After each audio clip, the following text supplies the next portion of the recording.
different options to choose from to fit your budget. I'll give you the number here in a second. And if you call, you can get a price within 2 minutes. Maybe now is the perfect time to make the switch and start saving. Here you go. Call 855-90-BIBLE. That's 855-90-BIBLE. 855-90-BIBLE. WTBN Pinellas Park, WLCC Brandon. Faith Talk Tampa. Online at letstalkfaith.com. Download the Faith Talk Tampa app. With SRN News, I'm Bob Agnew in Washington. President Biden is trying to reassure worried Democrats after his lackluster debate appearance. A day after delivering what even many Democrats said was a disastrous debate performance, the president acknowledged it wasn't his best moment. He told a crowd of supporters that he's not a young man anymore. I don't debate as well as I used to. But I know what I do know. I know how to tell the truth. That was a reference to Donald Trump's multiple false or questionable claims at Thursday's debate. With some Democrats worried about Biden on the ticket, the president said he's getting back up after getting knocked down. Greg Clugston, Washington. Former White House Press Secretary Sean Spicer has just released a documentary about the devoted Trump supporters who line up for days just to get a front row seat at his rallies. He's going to say the same things about immigration and taxes and the tax on Hillary Clinton and Joe Biden. It's the experience you're going for. So, we met these folks. They're mothers and fathers and shop owners. Spicer spoke about his new film, Trump's Front Row Joes, this week with the Salem Radio Network. Correspondent Ron Taylor details why NASA astronauts have been delayed at the space station. 2 astronauts are spending extra time at the International Space Station as NASA and Boeing troubleshoot capsule problems that popped up on the way there. The veteran astronauts expected to stay for a week or so at the space station during a test flight of Boeing's new Starliner capsule, the first with a crew. But their return trip has been put on hold while the thruster trouble and helium leaks are analyzed. On Friday, NASA said there is no rush to bring the astronauts home, and more tests on the ground would be done first. Ron Taylor reporting. Stocks drifted lower on Wall Street, erasing the S&P 500's gains for the week. The S&P 500 slipped by 0.4% on Friday. This is SRN News. The following program is sponsored by the law offices of Patrick L. Smith. This is the Attorney Patrick Smith Show. Get ready with your legal questions and call Patrick now. 877-943-9673. Again, that's 877-943-9673. The law office is open. And now your host, Patrick Smith. Good morning. Welcome back to another edition of the Attorney Patrick Smith Show. I'm your host, Attorney Patrick Smith, practicing estate attorney, despite what Mr. Garabo said on his show yesterday. For all you Bone listeners, there was the great debate that started with Spike on the mic regarding a state attorney versus the state attorney, and Mr. Garabo was promulgating and further proffering the misnomer of me as a state attorney. Inaccurate, sir. I am a local estate planning attorney, and I'm your host for this next hour. This is the Attorney Patrick Smith Show, 877-943-9673, 877-943-9673, your one-stop shop for all things legal on your Saturday morning. If you have a legal question, you give us a call. We give you the very best answer that we can live on the air. 877-943-9673. Also joining us in the studio, our usual intern, Lexi the intern. Good morning, Lexi. Good morning. You said last week Christian, your boyfriend, was running which half marathon was he running? He's running a half marathon in Long Island. Goodness gracious. So how'd he do? He did pretty well. Yeah, but you see, he's like an elite runner too. He finished, you said, in the Long Island Marathon, it was top 20? Yes. That's pretty. Out of how many people? Do you have any idea? Oh gosh, it was a lot. Yeah, there's no way. I don't have that. I've done one half marathon just to see if I could do it. And at the end, I said to myself, I cannot imagine being halfway finished at this point and turning around and doing it again to do a full marathon. That is just crazy impressive because he's training for the full marathon coming up. You said Chicago's. Yep, he's already run Boston and he has Chicago coming up. And I told you, if he runs up running New York, let me know. I'll fly up to buy him dinner afterwards. There's no way I'm getting involved in that chaos. And because he's in the elite crowd, like he'll qualify, so he'll get to be in part of that early departure because he'll be in the front of the pack, I'm sure. Yes. Yeah, so that's impressive. All right, 877-943-9673. Jumping right into our first topic of the show, we are going to talk about House Bill 1203. As many of you know it, the new Florida Homeowners Association law, and lots of people suggesting this topic, lots of people suggesting certain TikTokers who have taken to social media to promote their favorite elements of the bill. But we here at the Attorney Patrick Smith Show prefer to go to the best sources, and we figured who better than the author of the bill. So joining us now on our hotline, Representative Tiffany Esposito. Good morning, Tiffany. Happy Saturday to you. Good morning. Thanks for having me today. Yes, thank you. And we really appreciate you making the time. For those of you not familiar with Representative Esposito, she represents Florida's 77th district. She's a proud graduate of Florida Gulf Coast University with her BA in communications and her MBA, but most recently our representative for Florida's 77th district and the author of House Bill 1203. So I have lots of questions about the bill, and if people have questions for Representative Esposito, she has blessed this interview to take your questions. So 877-943-9673, 877-943-9673. Now, the overall spirit of the bill, Tiffany, I love it because it's one of transparency and accountability. So maybe I guess kind of start off with, what are some of your favorite elements of this particular legislation? Sure. So I think you nailed it.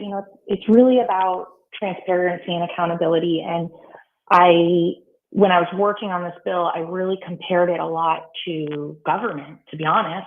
HOAs are dealing with a tremendous amount of dollars there, but more importantly, they are dealing with the greatest investment that Floridians will ever make, and that's their home. So we want to make sure to not only protect the financial investment that they're giving to the HOA in the HOA dues, but also making sure that we protect their home. And, when we compare it to local governments or even state governments, we have sunshine laws and we have reporting requirements. So this bill adds a lot of transparency and accountability for HOAs to do similar types of activities and be appropriately accountable to the residents within their communities. And I can even compare it to nonprofits. I've run a nonprofit for over 15 years now, and we have certain reporting requirements because we're dealing with people's money. So it's something that we want to make sure, like I said, we protect every Floridian's investment in their home and their financial investment within their communities. Well, and we spend a lot of time on the show talking about Florida Homestead and how it's the single most misunderstood topic in the great state of Florida, number 2 probably being that of a revocable living trust. But Florida Homestead, has its roots in our state constitution for the constitutional creditor protection elements, the spousal restrictions, the minor child restrictions, the alienation requirements on that particular property. So I agree with you. The state of Florida holds homestead, your primary place of residence, very sacred. And a lot of people think it's just about the ad valorem property tax break. So what I see your legislation doing is really as a corollary to our blanket laws regarding how sacred the homestead property is. And this is sort of from the inside out. So where the constitutional elements of homestead are basically protecting anybody coming into your home, like a creditor or something of that nature, trying to remove you from the home. This is saying, within that neighborhood, there's an element that operates, and they are operating under the guise of protecting homeowners, but they could actually be weaponized to harm homeowners. So I see your legislation, with the one of the most powerful elements, the felony element for kickbacks. So maybe unpack in a little more detail sort of what was going on and why this particular element to the legislation was needed. Because I agree with you. I think this better protects homeowners from this sort of inside threat in the form of negligent or malfeasant HOAs. Absolutely. So the increased penalties, I have to give credit to Representative Juan Porras from Miami. This was a collaborative effort with him. In his district, he represents the hammocks, and which, I don't know if you recall, a year or 2 years ago, there was some incredible fraud, like multi-million-dollar theft from the residents of the hammocks. So these types of regulations that we put into this bill are meant to, again, protect homeowners, protect that financial investment. And I'm going to compare it to nonprofits again, just because that's my experience. But in nonprofits, there are all kinds of checks and balances and all kinds of regulatory rules in place in order to protect against and enforce any kind of fraud. So we took that same type of mentality and applied it to HOAs. Well, I compare it to, remember the legislation that went into effect months back requiring local politicians. I think it was moving them from a Form 6 disclosure to a Form 1. I might have that reversed. It was reversed. It went from a Form 1 to a Form 6. Yeah. So they had to reveal not just the assets, but the value of the assets. And a lot of people just said, yeah, I'm out. I'm resigning for whatever reason. That's not incriminating them in any way, but it's sort of the same thing, because there was this problem with local government sort of having a stranglehold where you have basically a small group of people awarding these huge contracts. And you sort of had a similar thing going on here with some HOAs. And this element to your legislation really roots that out to make certain that the people in the community are not falling victim to an HOA board member serving their interest above the interest of the community. So I applaud that element. I also applaud the fact that you gave credit to another representative. That's rare for a politician, Tiffany, to share praise with someone like that. I love that. So that's fantastic. If you have a question, we're joined now with Representative Tiffany Esposito, Florida's representative for District 77 and the author of House Bill 1203, the new homeowners association law that goes into effect this Monday. It's a big day. Are you doing anything to celebrate the law going into effect, Tiffany? Oh, no, I'm not. I'm going to put my trash out on Monday, and I'm not going to worry about bringing it back in by 6 a.m. the next day. That's what I'm going to do. And I live in Indian Rocks Beach, and we'll talk about Indian Rocks Beach a little later. The city put stickers on our trash cans saying your trash can can't be out before, I think it's 6 or 7 p.m. and it has to be in by sometime the next day. And I keep purposely kind of daring them to send me a letter or something, because what I like on it, Tiffany, is it says 6 or 7 p.m., but it doesn't say which time zone. So I keep wanting to argue that because of the ambiguity in the ordinance, it's impossible for the resident to comply. It doesn't say which time zone is applicable. So inherently, we would either be in compliance or in violation, depending on which time zone. And since we have no knowledge, I want to make that defense so bad, but I can't get. You sound like an attorney. I do. I know. It's just me getting bored, Tiffany, and I try to entertain myself. So if you have a question for Representative Esposito regarding her homeowners association bill, 877-943-9673, 877-943-9673. I'm Attorney Patrick Smith, and this is the Attorney Patrick Smith Show. We got our first caller of the day. Let's go to Jay in Sarasota. Jay, thanks for your patience. How can we help you? Yeah, hi. My question is, okay, so my father just passed away, and he left my sister and I the house. So we both lived there, my sister and I. She has two kids and a boyfriend that lives there as well, and it's just me. I want to sell the house. I think we should sell the house and split it. She wants to keep the house, but she refuses to buy me out or do anything like that. How does the law work? If I want to sell the house and she doesn't, how does that work? So first of all, Jay, I'm sorry about your dad. Yeah, it's okay. He was a really good guy. How old was your dad? He was 62. 66. Almost, he would have been 67 this month. You said he was 66? That is so young. He had a B-cell lymphoma. He battled with it for about 15 years. Yeah. He was in remission for 11, and he came back bad. Was he married? So, he had been married. He wasn't married at the time, though. It was just, I had an older brother and younger sister, and unfortunately, my older brother passed away about 4 years ago. Oof. So it's just me and my younger sister, and so we're all, it's all I have left is my sister. And I don't want to go to war with them in the house, but we just can't live there together. It's impossible. Jay, you don't just have your sister left. You got all of us. We're all in this thing together, Jay. And I'm going to answer your question. Did your dad leave a will? Yes, he did. All right. So you go by the will, and the will said it's going to be split between you and your sister. Is that correct?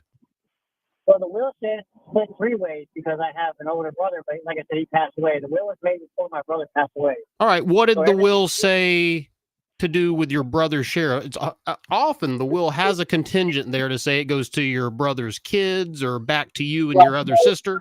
It says, in case one or more of the children are deceased, then it goes to the remaining children. So it goes to you and your sister, your brother's share. Did you guys ever hire counsel to represent you? No, I did. My sister and I went and we talked to a lawyer and gave a bunch of paperwork. And now he won't return my calls. It's been 3 weeks. I've been trying to call.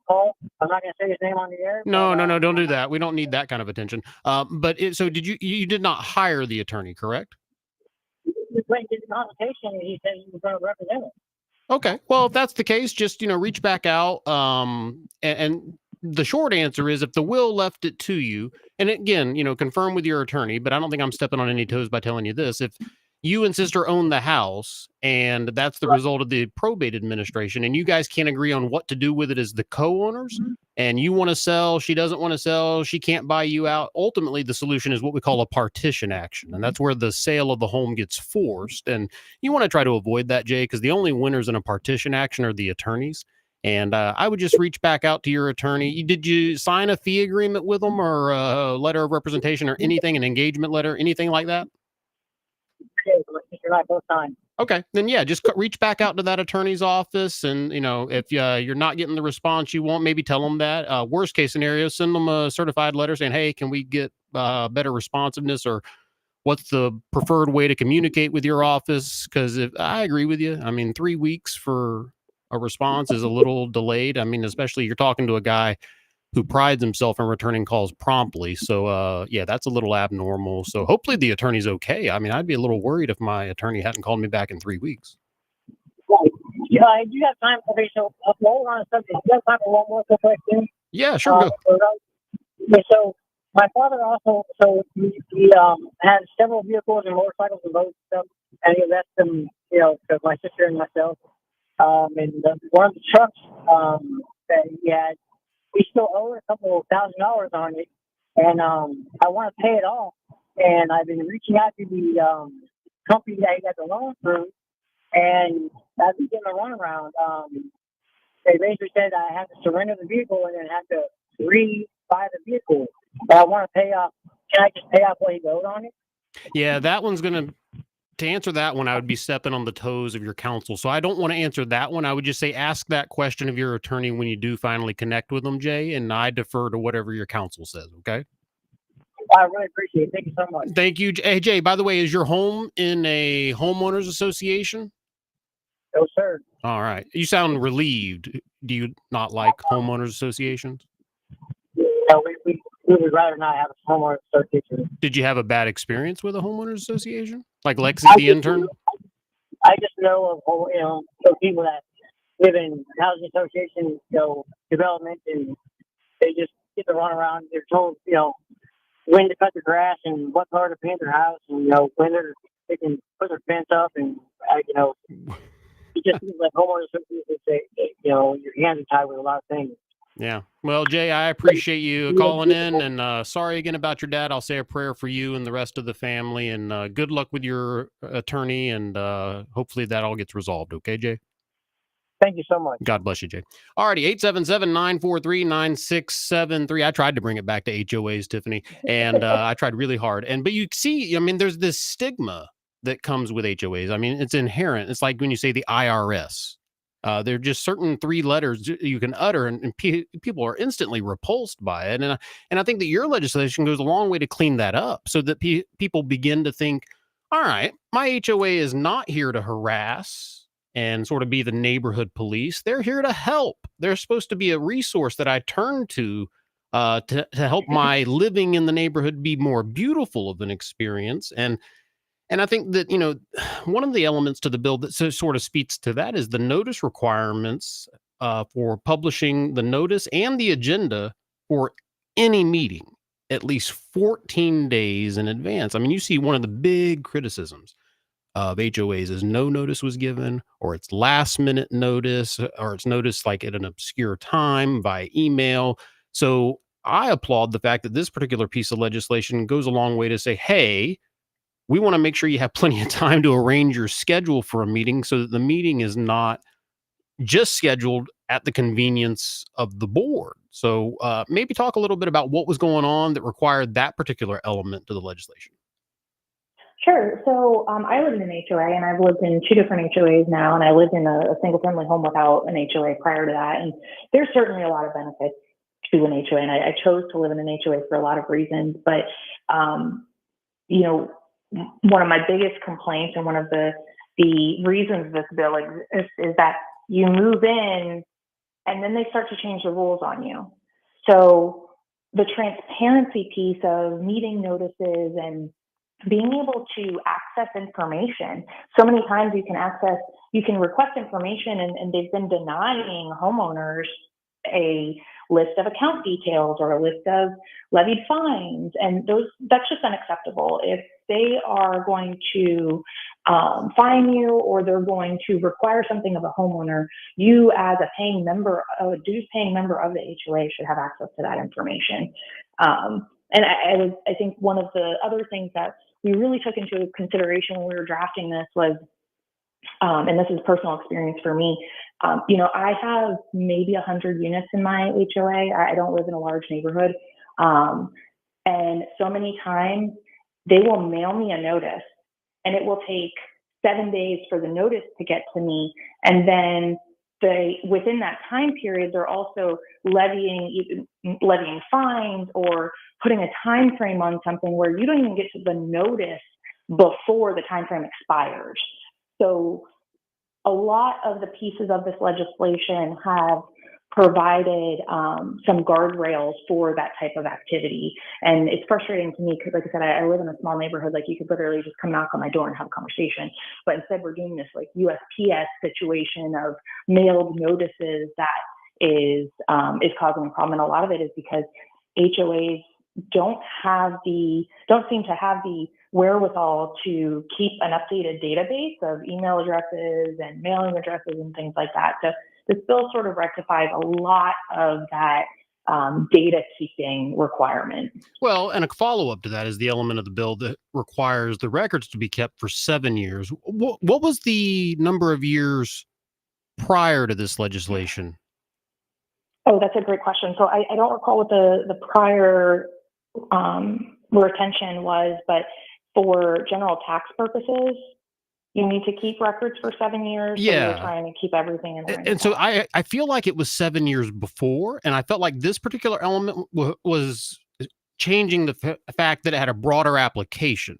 So it was like now not just tax records, but it was bylaws and the minutes from the meeting, the voting records. So, and it may have been different than 7 years, because we did a show on HOAs. This is actually a follow-up piece for our listeners to the Attorney Patrick Smith show. But I love the fact that there's that element now that they have to keep the voting records. And I think that is huge, because that shows how each of those board members voted and can hold them accountable for those actions. And so, again, the overall theme of this is transparency, protecting the homeowner. And I think that's the job of the HOA.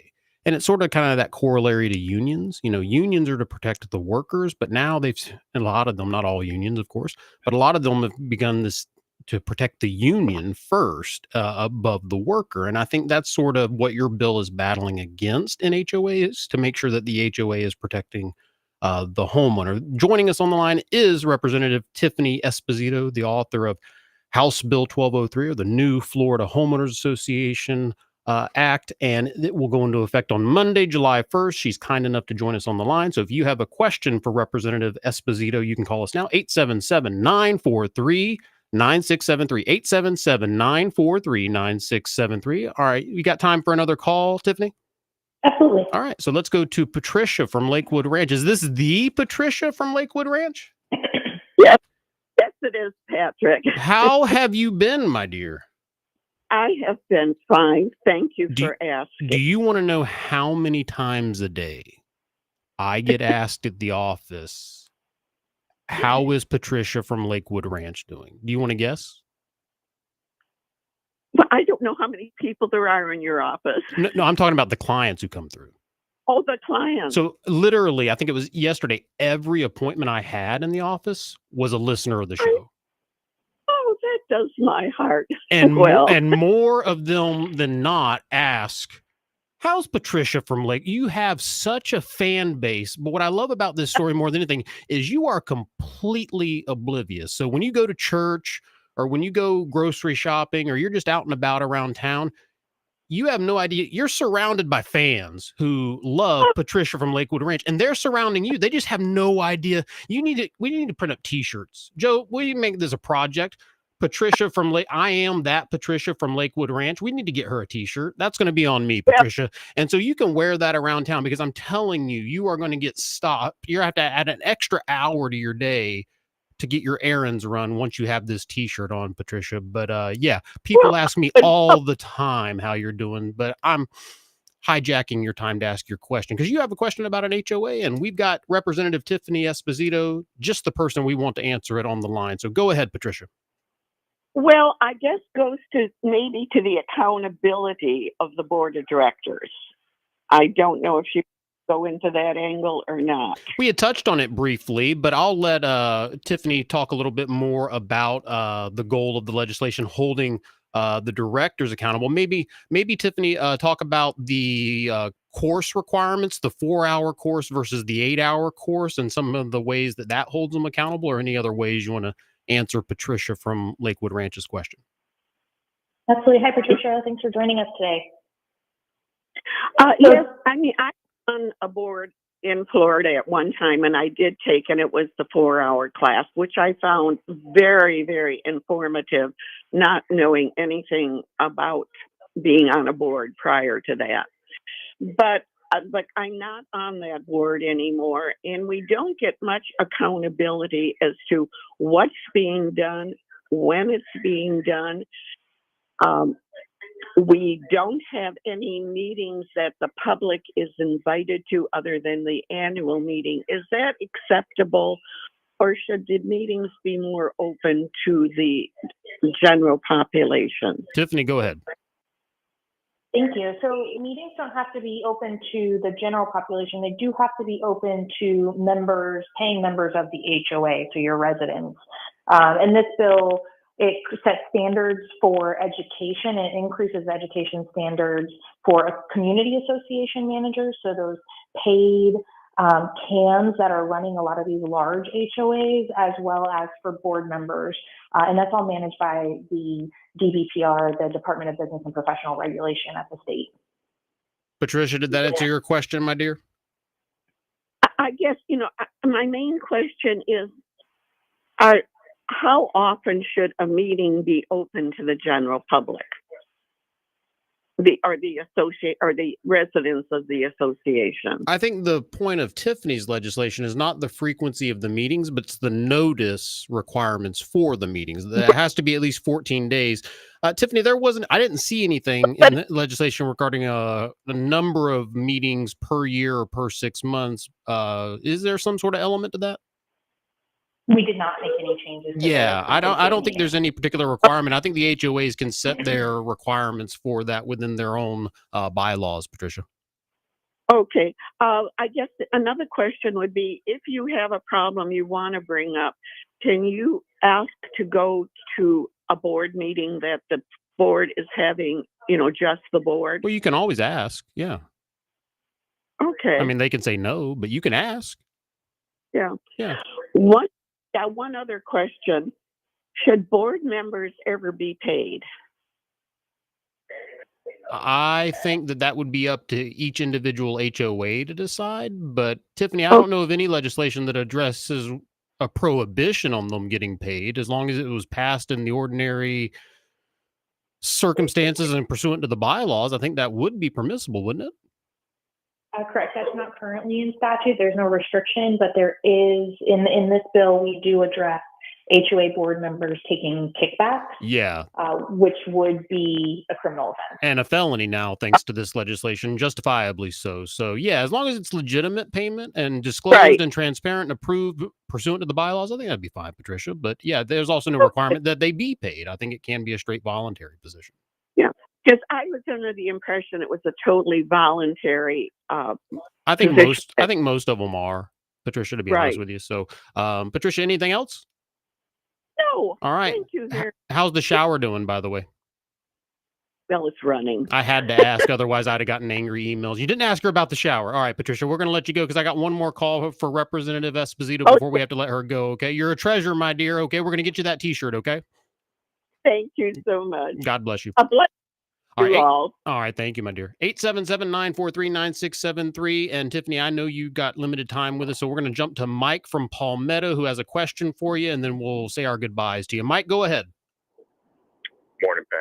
Good morning, Tiffany. Thanks for taking my call. Sure. I live in Palmetto, and we built our house when we were young, and about 20 years ago in our neighborhood. It was just developing, and we have one set of bylaws when we built, and over the years, as the development changed hands to a different developer, and it's a relatively small community as well. Over the years, HOA bylaws have just changed, and it seems like they've changed overnight. Now, my initial purchase of the house, and construction of the house, I wasn't considering later on, having a family and possibly renting it out or anything to that effect. And up until recently, it seemed like overnight it went into a no rental community. And now I guess there may have been something legislation-wise that has passed in which that kind of was dissolved. But seems like what I'm getting is that we've been grandfathered in our HOA, and that they can continue to be a no rental community. Is there anything within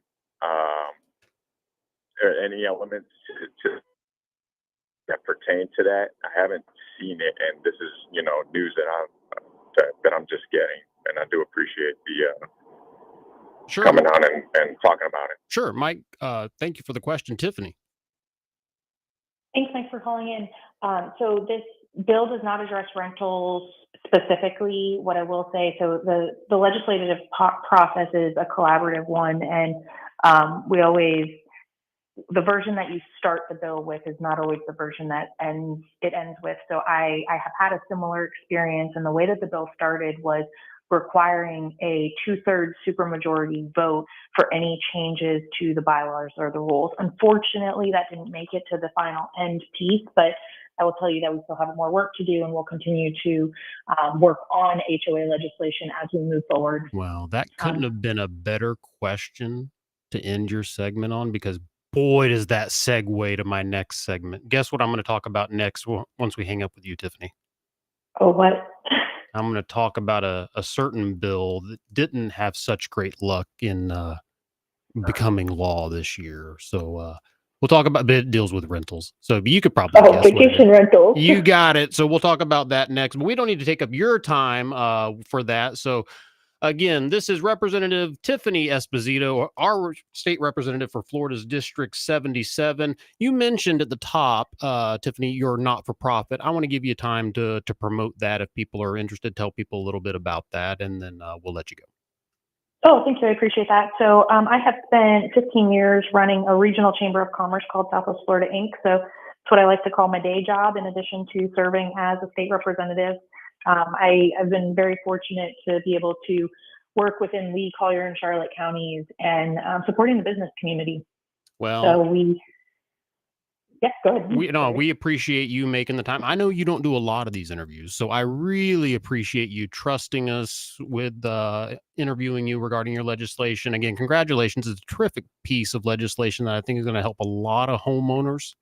Can I make a suggestion for the next legislative session? Absolutely. Can we work on fixing the homeowners insurance crisis? Oh, we're working on it. All right. We are absolutely working All on it. right. I love to hear that. And I knew that you were the person to tell, because after I read this legislation, I'm like, I know the representative that needs to carry our homeowners insurance legislation, because I just read this bill and I said, Tiffany is the person to carry this bill. So, Tiffany, really appreciate it. Thank you so much, and enjoy your 4th of July. And again, congratulations on House Bill 1203. Thank you. Have a great day. You too. Alrighty, that was Representative Tiffany Esposito, representative of Florida's District 77, 877-943-9673. This is the Attorney Patrick Smith Show. I'm your host, Attorney Patrick Smith. With me in studio, Lexi the intern. Let's go to Bob from Bradenton. Bob from Bradenton, how can we help you today? Hi, good morning. Good morning. Last question. I live in a HOA development, and it looks like some new laws were passed, basically saying that you can park commercial trucks in the HOA, which have always been forbidden. And I just want to find out if I'm reading that right. I mean, it could change the whole look of a HOA. Yeah, that is correct. That is one of the elements. We didn't get to it with Representative Esposito because there's so many great elements to this legislation. But what the legislation says, Bob, is that you, as an HOA, cannot ban homeowners or their guests. And this is where Lexi the intern, being the troublemaker that she is naturally in this world, got in trouble with an HOA. And we've told the story a couple of times now. And we try not to tell it because Lexi gets so worked up. We spend the rest of the show just trying to calm her down, lower her blood pressure, because she just gets so worked up about it. Where you cannot ban or restrict a homeowner or their guest from parking a personal, business, or first responder vehicle. And the way they define that is basically it's limiting to 2-axle vehicles, is the way I understand it, the definition. So like you can't park a semi truck. Would be my understanding, but pickup trucks are apparently the big bone of contention, and pickup trucks now you cannot ban those according to this particular piece of legislation, Bob.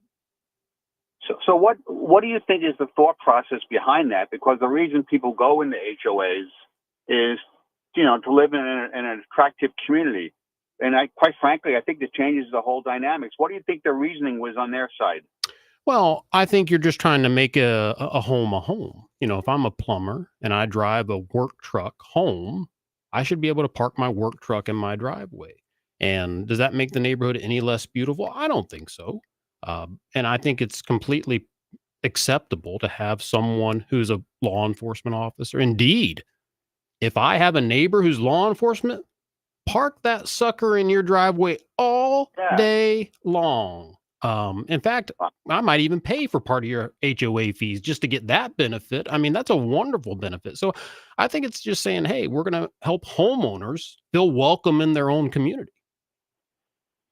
Yeah, I think we just tended to. I'm with you completely on a police vehicle, but take a yellow taxi cab as an example. Mm-hmm. I think again, I think I just tend to disagree with you bought into these developments, with rules, and I'm just a little surprised that the state could come and have the power to change local rules. I guess I'm just taken back by it. I get your point about police cars. Yeah. I don't get it about ugly looking Harry's dog grooming van or something. No, you've hit on Harry's dog grooming van. You've hit on the taxi cab, but we were looking for the A+ answer, Bob. What do you mean by that? The A+ answer, the best example of the most inappropriate vehicle to park in the driveway. Your neighbor is a funeral director, and he parks a hearse there every day. I mean, that would be what I would do if I was that neighbor. I would park it there, and I would leave the back door open. And that way everyone would Yeah, think, right. we just saw a Right. miracle. Yeah. There was a miracle we Yeah, just I missed. get- So, Yeah. Bob, I any get- other listen, questions? No, we don't know if it's disagree, but we're not aligned on this one. But listen, I appreciate you taking the call. Oh, Thanks listen, very much. Bob, the art of the world is people disagreeing. Exactly. I mean, that's okay. People, question. if we all agreed it, how boring would that world be? No, I'm with you, and I'm anxious to hear what some of your other listeners might think. But listen, I'll get off the phone. Thank you very much. All right. Thank you, Bob. We appreciate you. 877-943-9673. 877-943-9673. Lexi, the intern. You want to tell them your story one more time? Is it worth the blood pressure spike? It's always worth the blood pressure spike. All right. Tell them the story, because if it's not topical now, it'll never be topical. I know. So my sister and my brother-in-law have my 2 nieces and my nephew. They live in an HOA, and it gets a little cramped on the driveway. And sometimes I don't want to have to parallel park to get back into the driveway if someone's parked in front of it. Hold on. The parking is another side story here. Don't want to parallel park or cannot parallel? I am a wonderful parallel parker. Okay, but what can't you do? Nothing. No. We've had this conversation on the show. So she's not lying to you folks. She can parallel park. She can back her car into any parking spot. But Lexi, the intern, struggles with pulling in straight, forward in facing forward. Isn't that accurate? We can't all be perfect. No, but we practiced here in the parking lot one day and she did it perfectly. So I think it's just a confidence. I don't think it's an ability issue. Anyway, Work best under pressure. yeah, you do. Yeah, you did a great job that day. So at the end of the day, you don't want to parallel. It's cramped in your sister and brother-in-law's HOA. Go ahead. So I park on the street. I'm very much on top of their yard, so I'm really not blocking anything. And I get this little note on little flower paper with fancy cursive writing that says, "Please move your car." And you wrote a note back. And I wrote a note back. And I said, no. It was very brief, but very powerful. And So- I left it on my car. But you have to, like I said, when she's told this story before, you have to know Lexi, the idea of her writing back no. I know the amount of protest that was in her spirit when she wrote it. And yeah, that was Lexi riled up, folks. So 877-943-9673. 877-943-9673. This is the Attorney Patrick Smith Show. I'm your host, Attorney Patrick Smith, and we'll be with you until right before the 9 o'clock hour. You can call us now. And if you want to reach me at the office, I know I'm going to get angry emails. I haven't given out the office line, 844-PATRICK, 844-PATRICK, or you can go to the website, attorneypatricksmith.com, and we will be more than happy to get you booked for your complimentary estate planning consultation down in the Sarasota office, the Sun City Center office, Clearwater, any of our office locations. We will be happy to meet with you to discuss estate planning. And yes, our rates. I had more people this week. I thank you, by the way, to everyone who came out to Plantation to hear me speak, and Robin Wright, who sponsored that presentation. The gentleman in the front row, when I went over my rates for $75 for a will and $695 for the non-tax trust package, he goes, "Wow, that's really affordable." And I told him, I said, "I can charge you more if you want." I'm kidding, but that's the point. And we were talking about it on Mo's show, for those of you on the bone, about how in this world where inflation is running rampant, I'm very proud of the fact that we haven't raised our rates at the office. And I think that is a call on all small business owners who can afford to do that. And I know some can't, and I get it. But for those of us who can afford to not raise our rates, to make something like estate planning, something that's an element of necessity in people's lives, do that for them. Just to help people out in a world where people are struggling with the CPI, the Consumer Price Index, going out of control right now. So, no, as long as I'm in practice, folks, you can count on those rates staying where they are. $75 for a will, $695 for a trust package, and that includes the trust, the pour over will, the power of attorney, healthcare surrogate, living will, the deed for the home. And you can call 844-PATRICK or email me, patrick@attorneypatricksmith.com, or just submit it directly through the website, attorneypatricksmith.com, and we will get you scheduled for your complimentary estate planning consultation. All right, let's go to Point Siena and talk to Jen. Jen, welcome to the Attorney Patrick Smith Show. How can we help you this Saturday? Good morning. Good morning. For taking my call. Yes, I was calling regarding the HOA. Yes, ma'am. So I listened to Landmark Baptist 90.3. Yes, Dr. Mickey Carter country. Yes. How is So the good Dr. Carter doing? wonderful. Oh, good. Give him my very, very best. Thank you. Will do. So I was calling because I live in a HOA, and what they do, they make it mandatory for all the HOA, for that community to use their internet and phone service provider. Yeah, I've heard of this before. Right. So I know that the law that was passed in my opinion, did not go far enough, because if this internet provider phone service is not that good, you're stuck with them. Or if you leave, you still have to pay, because they make it mandatory in the HOA fee. So I was calling to find out if there were laws, if they were still working on issues to correct some of these problems that the HOA, because the HOA have too much power. And I think that homeowners, as you have stated before, that this is our greatest investment, our homes, and they can take our homes. They can do whatever they want to. Our greatest investment and probably our most sacred asset is our castle, our home. And do you remember, I think the guy's name was Danny. It was a few shows back, but he was the sovereign citizen who called in, who wanted to reset the Constitution of the United States by getting rid of all these pesky amendments. You remember that call, Jen? Yes. Okay.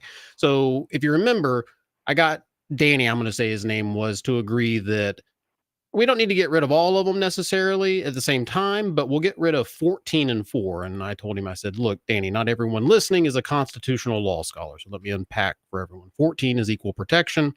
4 is the right to private property and the protection against illegal search and seizure.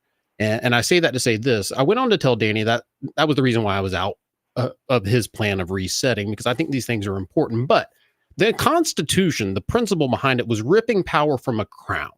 And it took power away from the crown, and it brought it to a people, a very limited group of people, white landowning men. But from that day forward, the Constitution was on a path of expansion, including more and more people. That's what the amendments did. But I say that to demonstrate the point in law, Jen, is it's about baby steps. A lot of times you cannot make these big jumps. Indeed, we were talking about Lincoln Douglas debates on Drew's show yesterday. And in that debate, Lincoln was arguing for emancipating the slaves. But Lincoln actually said in that debate, if you go back and read the transcripts, which I have, he said, no one here is saying we would give African Americans the right to vote. We would just free them, because Lincoln had the vision. He knew we couldn't do it all at once. It required baby steps to get there in the legislative process. So I would say to you, your point's well taken. Maybe the next step in this legislation. So it's not so much a critique of Tiffany's bill. I think her bill is excellent the way it's written, and it's a move in that right direction. And perhaps round 2, next legislative session, send an email to Tiffany. I'm sure she will take that under very serious consideration. Yes, I do agree. Yes, All right. I do agree. All righty, Jen, we appreciate you listening. Do you have any other questions? No, that's it for today. And I'll definitely take that offer up and send her, because as you said, these are baby steps. Yep, it's a step in the right direction. Jen, we appreciate you and all of our other 90.3 listeners down there on WLVF. Thank you. All right, God bless you, Jen. All right, let's go quickly to Evan in Cape Coral. Evan, welcome to the Attorney Patrick Smith Show. Can you make it quick? We're coming up on the end of the show. Absolutely. Unfortunately, like, popular is addiction, and our son is an addict. He is 15 years old, and we are asking about the Marchman Act and how difficult is it to invoke that. So I'm going to let Lexi, by the way, one of my meetings yesterday was with a listener who said his favorite part of the show is when I let the interns answer. But I will let you know this, Evan. She is not a licensed attorney. I will back her up. But one of the areas that Lexi wants to practice in is in minors law and protecting minors. So, Lexi, we got about a minute. If you want to give him the brief rundown, Evan, and then I'll follow up, okay? Yeah, so super brief from my understanding with the Marchman Act. In order to Marchman Act someone else, you have to be able to prove that the person is in question is doing harm to themselves. and won't do anything about it on their own. So I would say in your case with having a 15-year-old son, showing that the drugs are doing harm to him, and that they don't have any intention of treating it themselves. But in many cases, I believe once you would like file the paperwork with that, the person in question would then go into the treatment. And Evan, I think that's he's been Baker acted twice. That's what I was about to say. Was the Baker Act is always an option if it's a more imminent harm and there's like an emergency threat. So if you have more questions, Evan, I'll give out the office line here before the show. Call me next week. We can unpack that in a little more detail. We didn't have enough time to really address it. Oh, Evan, we appreciate your kind words. Thank you. And Frank, hang on the line. I'll get to you off the air. I'm coming up on the out.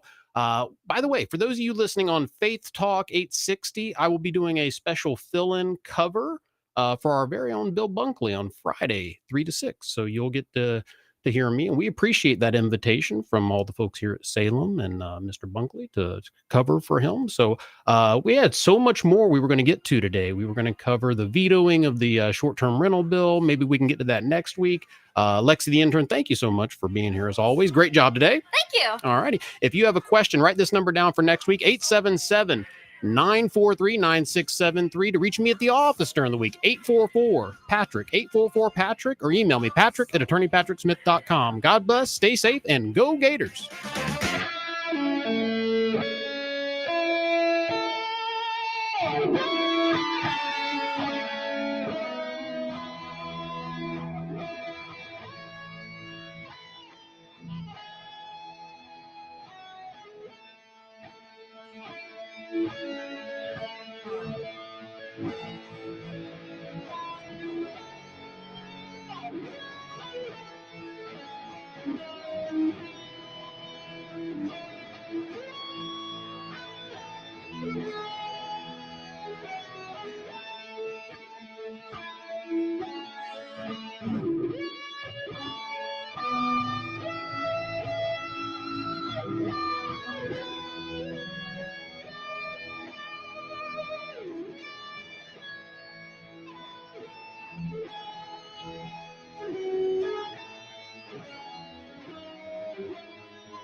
The proceeding was sponsored by the law offices of Patrick L. Smith.